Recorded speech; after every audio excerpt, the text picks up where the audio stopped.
Hello दोस्तों, कैसे हो आप सब। मैं आपके सामने एक न्यू टॉपिक लेकर आया हूँ, मैथ्स का परसेंटेज, प्रतिशत। तो आज हम परसेंटेज या प्रतिशत में पढ़ेंगे सेकंड पार्ट। पहले पार्ट में मैंने आपको 2 से 3 4 टाइप के क्वेश्चन बताए थे और विदाउट फार्मूले के बताए थे, ताकि आपको पेपर में करने में प्रॉब्लम या परेशानी ना हो, आप बिना फार्मूले के क्वेश्चन को सॉल्व कर सकें। तो आज हम सेकंड पार्ट लेकर आए हैं। आज कुछ अच्छे लेवल के क्वेश्चन लेकर आए हैं। उसमें क्या है, नॉर्मल क्वेश्चन हमने बताया था, और इसमें क्या है, एडवांस लेवल थोड़ा बढ़ा दिया है क्वेश्चन का लेवल, और अच्छे लेवल के क्वेश्चन लेकर आए हैं, ताकि आपको पेपर में जो क्वेश्चन आते हैं उस टाइप के क्वेश्चन आप पेपर में कर सकें और सॉल्व कर सकें। तो आइए, आज भी हम बिना फार्मूले के ही आपको बताएंगे सारे क्वेश्चन और प्रैक्टिस कराएंगे। अगर बीच बीच में हम आपको फार्मूले बेस के भी क्वेश्चन बता देंगे, उसके फिर शॉर्ट ट्रिक के भी बता देंगे, जो एग्जाम में करने में आपको टाइम ना लगे और आप डायरेक्ट कर सकें।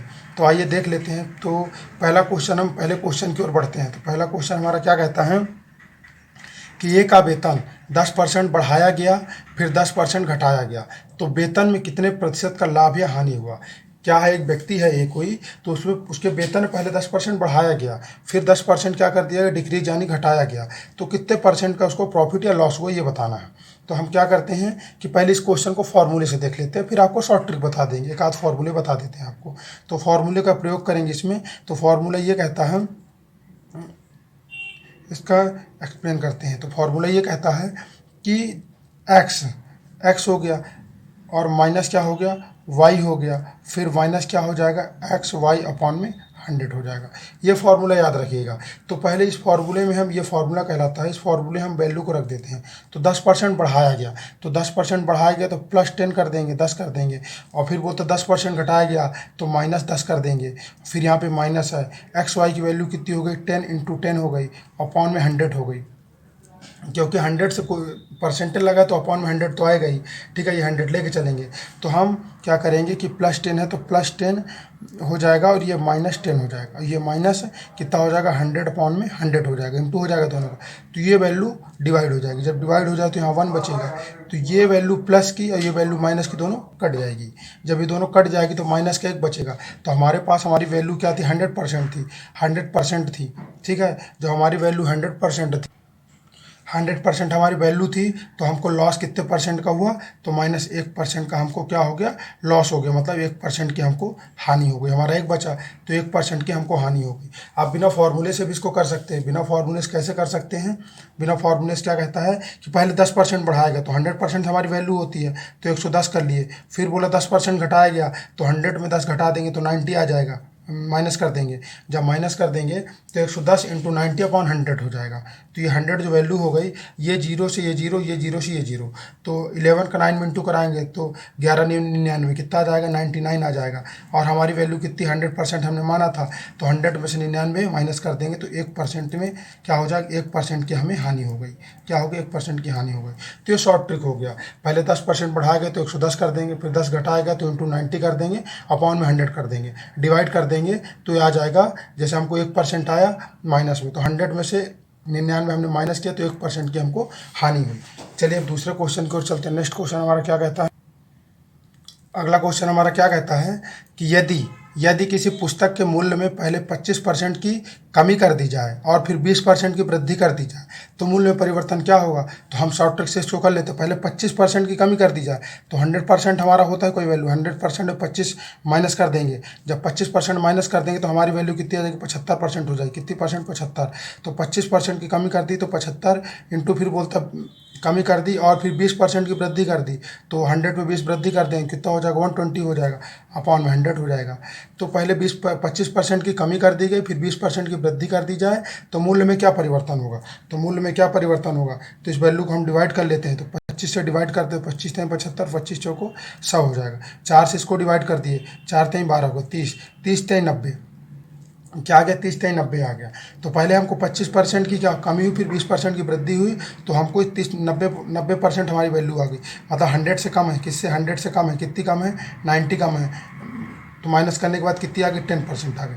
मतलब 10% की हमको क्या हुई, हानि हो गई। क्या हुई, 10% की हमको हानि हो गई, क्योंकि पहले 25% की कमी की गई, फिर 20% की वृद्धि की गई। तो हमने कमी की तो 75 लिख लिया, वृद्धि की तो 120 लिख लिया, अपॉन 100 कर लिया, इसको डिवाइड कर दिया, 25 थे 75, 25 चौको 100, इससे कर दी 4 थे 30 थे 90, मतलब हमको 10% की क्या हो गई, हानि हो गई। तो इस चीज़ को याद रखिएगा कि 10% की हानि हो गई। अब जब चलते हैं अगले को, नेक्स्ट क्वेश्चन को, नेक्स्ट क्वेश्चन हमारा क्या कहता है, तो नेक्स्ट क्वेश्चन हमारा ये कहता है कि यदि भिन्न के अंश में 20% की वृद्धि कर दी जाए और हर में 20% की कमी कर दी जाए, अतः भिन्न का मान 4/3 हो जाता है, तदनुसार मूल भिन्न क्या होगा। क्या कहता है, अतः भिन्न, यदि भिन्न के अंश में, यानी ऊपर की बात कर रहा है, अंश मतलब ऊपर होता है, तो ऊपर 20% की वृद्धि कर दी गई और हर में नीचे 20% की कमी कर दी गई, अतः नया भिन्न जो हमारा प्राप्त हो 4/3 हो जाता है। तो मूल भिन्न क्या था, मूल भिन्न हमको बताना है। तो मूल भिन्न के लिए हम क्या करेंगे कि ऊपर 20% की वृद्धि होती है तो हम शॉर्ट ट्रिक से कर लेते, 20% वृद्धि होगा तो 120 हो गया, अपॉन में क्या कर दी 20% कमी होगी तो 80 हो गया। जो भिन्न हमारा प्राप्त हो, कितना भिन्न प्राप्त हो, 4/3 प्राप्त हो। अब हम इस संख्या को इससे डिवाइड कर लेते, 0 से 0, 4 से डिवाइड किए, 4 दूनी 8 और 4 3 12 हुआ।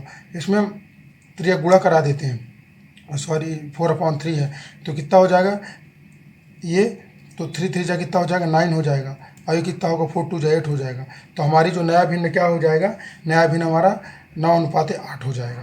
तो इसमें क्या कहता है कि 20% की कमी कर दी जाए, आता है भिन्न का मान 4/3 हो जाता है, तो 4/3 हो जाता है नया भिन्न, ठीक है। तो तदनुसार मूल भिन्न क्या था, हमने इसको डिवाइड कर दिया, 3 से इसको इंटू करा दिया, 2 से इसको इंटू करा, क्योंकि इक्वल वैल्यू है तो आमने सामने की इधर तिरक वैल्यू इंटू हो जाती है। तो हमने इंटू करा तो 3 3 जा 9 हो गए, 2 4 जा 8 हो गए, तो 9:8। तो नया भिन्न हमारा क्या हो, मतलब मूल भिन्न हमारा क्या था, तो मूल भिन्न जो हमारा था 9:8 था, या 9/8 कर सकते, 9 अपॉन क्या था 8 था। ये हमारा क्या हो जाएगा, आंसर हो जाएगा। चलते हैं अब हम नेक्स्ट क्वेश्चन की ओर। क्वेश्चन हमारा क्या कहता है कि किसी विद्यालय में लड़के तथा लड़कियां 3:2 के अनुपात में हैं। किसी विद्यालय में लड़के तथा लड़कियां 3:2 के अनुपात में हैं, तो 20% लड़के और 30% लड़कियां छात्रवृत्तियां लेने वाली हैं। 20% लड़के और 30% लड़कियां छात्रवृत्ति लेने वाली हैं, तो उन विद्यार्थियों का प्रतिशत क्या होगा जो छात्रवृत्ति नहीं लेंगे, ये चीज़ बताना है। तो पहले हम 100 मान लेते हैं, वैल्यू हम क्या मान लेते हैं, 100 हमने वैल्यू मान ली। 100 वैल्यू में हमारे 3:2, ये क्या हो गए बॉयज़ हो गए, ये क्या होगी गर्ल्स हो गए। बॉयज़ कितने 3:2 है। अब 100 को हम 3:2 में डिवाइड कर लेंगे, तो 100 को डिवाइड कर लेंगे तो ये बॉयज़ की वैल्यू कितनी 60 हो जाएगी, गर्ल्स की वैल्यू 40 हो जाएगी, ठीक है, रेशियो में ले लिया। तो 60-40 का रेशियो बन गया। जब बन गया तो बोलता 20% लड़के और 30% लड़के छात्रवृत्ति लेती हैं। नहीं लेने वालों की पूछ रहा, किसकी, नहीं लेने वालों की पूछ रहा। तो जब 20% लड़के लेते हैं तो 100 में 20 माइनस कर देंगे तो कितने बचेंगे, 80%। 80% लड़के छात्रवृत्ति नहीं लेते हैं और 30% लड़कियां लेती हैं, तो 70% लड़कियां छात्रवृत्ति नहीं लेती हैं। जब 80% लड़कियां 70% लड़कियां छात्रवृत्ति नहीं लेती हैं, तो उन्हीं का प्रतिशत पूछ रहा, उन्हीं मतलब कितने लोग छात्रवृत्ति नहीं लेते हैं। तो हमने पहले क्या किया कि 60 का 80% निकाल लेते हैं, 60 का 100 से, तो ये डिवाइड कर दिए, तो ये डिवाइड का परसेंटेज निकालना आता है ना, ये वैल्यू लिखे इंटू ये लिखे अपॉन 100 कर दिए। उसके बाद ये कर दिए तो 6×8 मतलब 48 लोग जो हैं, 48 बॉयज़ हैं जो छात्रवृत्ति नहीं लेते हैं। गर्ल्स कितनी हैं, 14 इंटू 70 पॉइंट % हटा तो 100 आ गया। ये 0 से ये 0 से ये 0, 4 0 0 कट गया, 7 चौक कितना हो गया 28 हो गया, कितना हो गया 28 हो गया। अब मतलब 28 गर्ल्स हैं जो 40 में क्या नहीं लेती, छात्रवृत्ति नहीं लेती हैं। तो टोटल छात्रवृत्ति नहीं लेने वाले विद्यार्थी कितने हैं, तो 48 और 28, 8 2 6 7 6 4 2 6 1 7 76 लोग जो हैं, टोटल 76 लोग जो हैं ये छात्रवृत्ति नहीं लेते हैं। कितने लोग छात्रवृत्ति नहीं लेते हैं, 76 लोग, मतलब 76 लोग पूरे क्लास में जो हैं 100 में वो छात्रवृत्ति नहीं लेते हैं। और 100 माइनस 76 कर देंगे तो जो भी आ जाएगा 24 बच्चे छात्रवृत्ति लेते हैं। ये नहीं लेने वाले हैं और जो लेने वाले हैं, लेने वाले कितने हैं, तो 100 माइनस 76 कर देंगे तो 24 लोग छात्रवृत्ति क्या हैं, ये लेने वाले लोग हैं। अब ये नहीं लेने वाले लोग हैं, तो आप याद रखिएगा कि बोलता है कि विद्यार्थियों का प्रतिशत क्या होगा जो छात्रवृत्ति नहीं लेते, तो 76 लोग छात्रवृत्ति नहीं लेते हैं। आइए नेक्स्ट क्वेश्चन की ओर चलते हैं। नेक्स्ट क्वेश्चन हमारा क्या कहता है,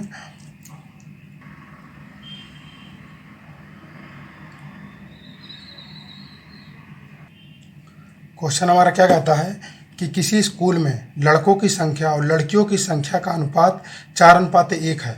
यदि लड़कों के 75% को और लड़कियों के 70% को छात्रवृत्ति मिलती है तो उन विद्यार्थियों का प्रतिशत जिन्हें छात्रवृत्ति नहीं मिलती है क्या होगी। तो आइए हम वैल्यू मान लेते हैं 100 हमारे टोटल छात्र हो गए। 100 छात्र में से ये बॉयज़ हो गए और ये गर्ल्स हो गए। बॉयज़ कितने हो गए, 4 हो गए, और गर्ल्स कितने हो गए, 1 हो। 4:1 के अनुपात में है। तो 100 में से इन दोनों का डिवाइड कर देंगे, मतलब निकाल देंगे वैल्यू। तो बॉयज़ कितने, बॉयज़ 80 लोग हैं और गर्ल्स कितने हैं, 20 लोग हैं। ठीक है, जब बॉयज़ 80 गर्ल्स 20 हैं तो क्या कहता है कि 75% लड़के और 70% लड़कियों को छात्रवृत्ति मिलती है। तो उन विद्यार्थियों का प्रतिशत जिन्हें छात्रवृत्ति नहीं मिलती है।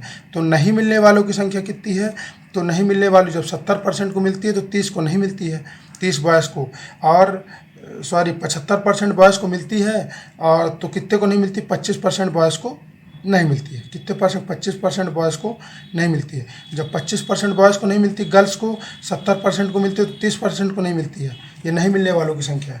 तो देख लेते हैं जितने लोग को नहीं मिलती है। तो 80 में क्या कर देंगे, 80 इंटू 25/100 कर देंगे। तो 25 से कम 25, 25 चौको 100, 4 से इसको डिवाइड कर, 4 दूनी 8, 20। मतलब 20 छात्र ऐसे हैं जिनको छात्रवृत्ति नहीं मिलती हैं। गर्ल्स कितनी हैं, तो टोटल गर्ल्स 20 हैं। 30% क्या करती, छात्रवृत्ति नहीं मिलती अपॉन 100। तो 0 से 0 कट गया, 3 दूनी 6 हो गया, मतलब 6 लड़कियां ऐसी हैं या 20 लड़के ऐसे हैं जिनको छात्रवृत्ति नहीं मिलती है। तो टोटल कितने हो गए, तो टोटल को छात्रवृत्ति जो नहीं मिलती, टोटल को कितने, टोटल कितने हो गए जिनको छात्रवृत्ति नहीं मिलती, 26 लोग हैं जिनको छात्रवृत्ति नहीं मिलती है। ठीक है, तो याद रखिएगा आप कि नहीं मिलने वालों कितनी है और मिलने वालों कितनी, तो 100 - 26 कर देंगे, तो जो आएंगे शेष वो मिलने वालों की है। तो आप याद रखिएगा। चलते हैं नेक्स्ट क्वेश्चन की ओर। नेक्स्ट क्वेश्चन हमारा क्या कहता है, नेक्स्ट क्वेश्चन क्या कहता है हमारा कि चीनी के भाव में 20% की वृद्धि की जाए, यदि चीनी पर किए जाने वाले खर्च को पहले जितना ही रखना है तो दोनों का अनुपात क्या होगा। बोला चीनी के भाव में 20% की वृद्धि की जाए, तो हम 100% मान लिए। इसे बोला 20% की वृद्धि की जाए तो कितनी हो जाएगी, 120 हो जाएगी, क्योंकि हमने क्या कर दी, 20 की वृद्धि कर दिया। 20 की वृद्धि कर दी तो 120 हो गई। तो चीनी पर किया जाए, यदि चीनी पर किए जाने वाले खर्च को पहले जितना ही रखना है तो दोनों का अनुपात क्या होगा।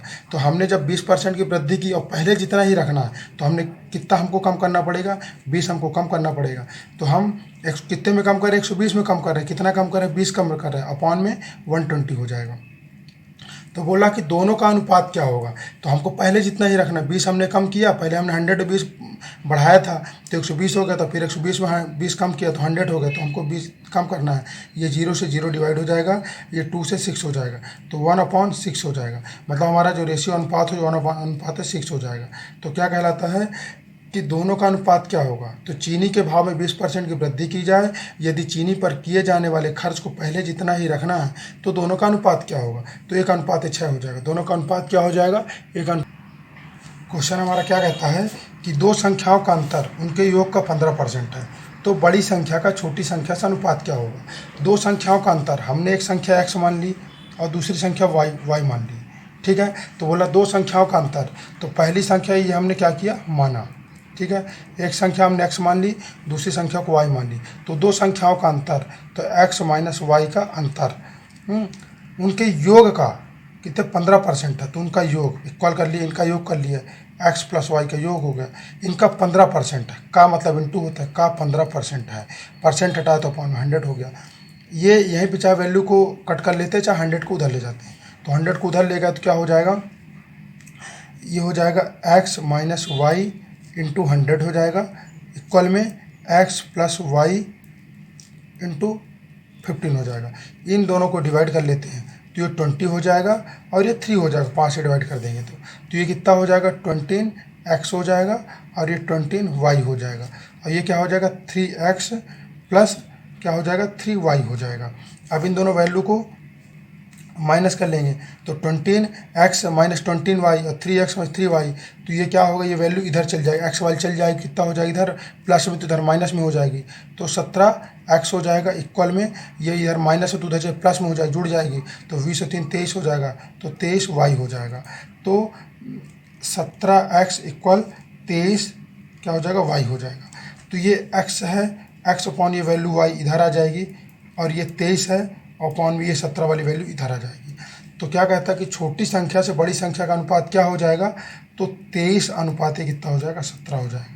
एक्स की वैल्यू हमारी कितनी आ गई, 23 आ गई, वाई की वैल्यू आ गई 17 आ गई, तो 23 अनुपात 17 हमारा आंसर हो जाएगा। चलिए अगले क्वेश्चन की ओर चलते हैं हम। अगला क्वेश्चन हमारा क्या कहता है, अगला क्वेश्चन हमारा क्या कहता है, 8 नंबर क्वेश्चन, कि ए का 20%, बी का 30% बराबर सी का 1/6 हो तो ए अनुपात बी अनुपात सी का मान क्या होगा, ए बी सी का मान क्या होगा। तो ए का 20%, तो ए हमने लिखा का मतलब इंटू होता, तो इंटू लिख दिए, 20% हटाए तो 100 आ गया, तो ए का 20% हो गया। फिर इक्वल कर दिए, बी बोल रहा तो बी इंटू का बोला इंटू 30% हटाए तो 100 हो गया, इक्वल सी का मान कितना हो गया, तो सी बाई कितना हो गया, सी बाई 6 हो गया, तो ए बी सी का मान हो गया। अभी हम क्या है, इसको डिवाइड कर दिए इससे, तो ये 20 एक कम 20 और 20 पंचे 100, ये 0 से 0 हो गया, ये संख्या कटेगी नहीं, तो ये क्या हो जाएगी, ए अपॉन क्या हो जाएगा 5 हो जाएगा, और दूसरी वैल्यू क्या हो जाएगी 3b अपॉन कितना हो जाएगा 10 हो जाएगा, तीसरी वैल्यू c अपॉन 6 हो जाएगी। अब अनुपात में रेशियो में पूछ रहा है, क्या पूछ रहा है कि ए बी सी का मान क्या होगा। तो ए बी सी के मान के लिए हम क्या करेंगे कि ये हम ऊपर अब ए की जगह 1 मान लेते, बी की जगह भी 1 मान लेते, सी की जगह भी 1 मान लेते हैं, और पलटी को अंक को क्या करते थे, पलटी कर देते हैं। तो इसको क्या करते हैं, संख्याओं को क्या करेंगे, संख्याओं को पलटी करने पर, अगर संख्या को पलटी कर देंगे तो ए बी सी का रेशियो आ जाएगा। तो हम 5 अपॉन क्या हो, यहाँ पे 1 मान लेते हैं, पलटा देने का 10 अपॉन 3 मान लेते हैं, और ये क्या कर लेते हैं कि 6 अपॉन 1 मान लेते हैं। तो इन तीनों का एलसीएम क्या आ जाएगा, इन तीनों का एलसीएम 3 आ जाएगा, इन तीनों का एलसीएम 3 आ जाएगा। 3 को 1 से क्या करेंगे, डिवाइड करेंगे, तो 3 1 या 3 होगा, ठीक है, इंटू कराएंगे, डिवाइड करेंगे, और फिर 3 को इससे इंटू करा दें, कितना हो, 3 5 15 हो जाएगा, रेशियो तो यहाँ पर अनुपात लगा दिए। अब 3 से 3 क्या हो जाएगा, डिवाइड हो जाएगा, कट जाएगा, तो यहाँ पे 1 बचेगा, तो 10 कितना हो जाएगा, 1 का 10 से इंटू करा देंगे 10 आ जाएगा। इसी तरह हम क्या करेंगे, इसको 1 से डिवाइड करें 3 आ जाएगा, और 3 का से इंटू करा देंगे कितना 18 हो जाएगा। तो हमारा जो ए बी सी का मान क्या हो जाएगा, ए अनुपात बी अनुपात सी का मान हो जाएगा, कितना हो जाएगा 15:10:18। ये हमारा ए बी सी का मान हो गया। इसमें यही पूछा था कि ए बी सी का मान क्या होगा, तो ए बी सी का मान 15:10:18 हो जाएगा, तो ये हमारा इसका आंसर हो जाएगा। चलते हैं हम नेक्स्ट क्वेश्चन की। नेक्स्ट क्वेश्चन हमारा क्या कहता है, 9 नंबर क्वेश्चन। हमारा क्वेश्चन क्या कहता है कि दो संख्याओं का अंतर 1660 है, यदि एक संख्या का 6.5% दूसरी संख्या की 8.5% के बराबर है तो छोटी संख्या क्या होगी। तो क्या कहता है, पहली संख्या दूसरी संख्या के बराबर, तो पहली संख्या कितनी हो गई 6 सही 1/2% हो गई, और दूसरी बराबर बोल रहा 8 सही 1/2 हो गई, ये दोनों संख्या बराबर हो गई। तो जब इसको भिन्न में कन्वर्ट कर लेते हैं, 6 दूनी 12 कितनी हो जाएगी 13/2 हो जाएगी, और बराबर में क्या हो जाएगी 8 2 16 17/2 हो जाएगी। तो ये इक्वल वैल्यू है, तो ये से ये वैल्यू क्या हो जाएगी, डिवाइड हो जाएगी, कट जाएगी। जब ये वैल्यू कट जाएगी बराबर में है, तो छोटी संख्या क्या है पूछ रहा, तो ये जो संख्या है इधर वाली प्लस में इधर आके माइनस में हो जाएगी, तो 17 - 13 इक्वल क्या है, दोनों का अंतर बोल रहा है 1660 है। अब हम ये बोल रहा है कि दो संख्याओं का अंतर 1660 है, तो ये दो संख्याएं हो गई, इसका अंतर 1660 हो गया। यदि एक संख्या 6.5% और दूसरी संख्या 8.5% के बराबर है, ये दोनों बराबर हैं, तो छोटी संख्या क्या होगी ये पूछा है। तो 17 में से 13 घटा देंगे कितना 4x आ जाएगा, 4x बराबर 1660 हो जाएगा। x बराबर वैल्यू कितनी हो जाएगी, तो x बराबर वैल्यू 4 × 16, 4 × 4 और 4 × 5 20, तो 415। x बराबर जो वैल्यू आ गई हमारी वो कितनी आ गई 415 आ गई। जब x बराबर 415 आ गई तो छोटी वैल्यू पूछा है, तो छोटी वैल्यू हमारी कितनी है 13 है, तो छोटी वैल्यू 13 है, तो क्या हो जाएगा, छोटी वैल्यू हमारी 13 है, तो 415 × 13 कर देंगे, तो हमारा आंसर क्या आ जाएगा, 415 × 13 करा देंगे, तो हमारा आंसर क्या आ जाएगा 5395। इसको इंटू कराने पे आएगा, यही हमारा क्या हो जाएगा आंसर हो जाएगा। छोटी संख्या उसने पूछा है तो छोटी संख्या हम बता दिए, ठीक। अगर बड़ी संख्या बोलता तो बड़ी संख्या से हम इसका इंटू कर रहे तो बड़ी संख्या आ जाती, तो इसका आंसर 5395 हो जाएगा। अगला क्वेश्चन देख लेते। 10 नंबर क्वेश्चन हमारा क्या कहता है कि एक संख्या एक संख्या में से 10% कम करने पर वह 30 हो जाती है, तदनुसार वह संख्या क्या होगी। एक संख्या में से 10%, तो हमारी जो वैल्यू है वो 100% हमने माना, 100 में से हमने 10 माइनस कर दिया। जब 10% को माइनस कर दिया तो हमारी संख्या कितनी आ गई, 90% आ गई। जो 90% बराबर हमारे पास कितना बोला, 30 है। बोला कि 10% कम करने पर वह संख्या 30 हो जाती है, तो 90% बराबर कितनी हो गई, 30 हो गई। तदनुसार वह संख्या क्या होगी। तो वह संख्या क्या होगी, संख्या बताना। तो x इक्वल मान लिया, तो हमने इसको 30 मान लिया, 30 इंटू 100 कर लिया, क्योंकि 100% निकालना है उसका, 100% पूछ रहा, अपन 90 हो गया। ये 0 से 0 कट गया, ये 3 से 9 कट गया, 3 हो गया। तो ये 3 से 100 को डिवाइड कर देंगे, 100 डिवाइड बाई 3 हो जाएगा, तो क्या आ जाएगा, 33/1/3। क्या हो जाए, 33/1/3 वह संख्या होगी। तो x बराबर 33/1/3 संख्या है, क्या है वो, 100% कितना है, 33/1/3 है। ठीक है ना। तो यही हमको इसमें पूछा है कि तदनुसार वह संख्या क्या होगी। एक संख्या में से 10% कम करने पर वह 30 हो जाती है, तदनुसार वह संख्या क्या होगी। तो वह संख्या 33.5% होगी। तो आज का वीडियो समापन करते हैं। अब नेक्स्ट वीडियो में आपसे मिलेंगे, इसी का थर्ड पार्ट लेकर आएंगे और इससे एडवांस लेवल के क्वेश्चन लेकर आएंगे, ताकि आपको पूरा चैप्टर समझ में आ जाए और आप अच्छे से इस चैप्टर को कंप्लीट कर सकें। तो अगर आपको वीडियो अच्छी लगी हो तो आप सब्सक्राइब करें और लाइक करें और शेयर करें। धन्यवाद। तब तक के लिए नेक्स्ट वीडियो मिलते हैं।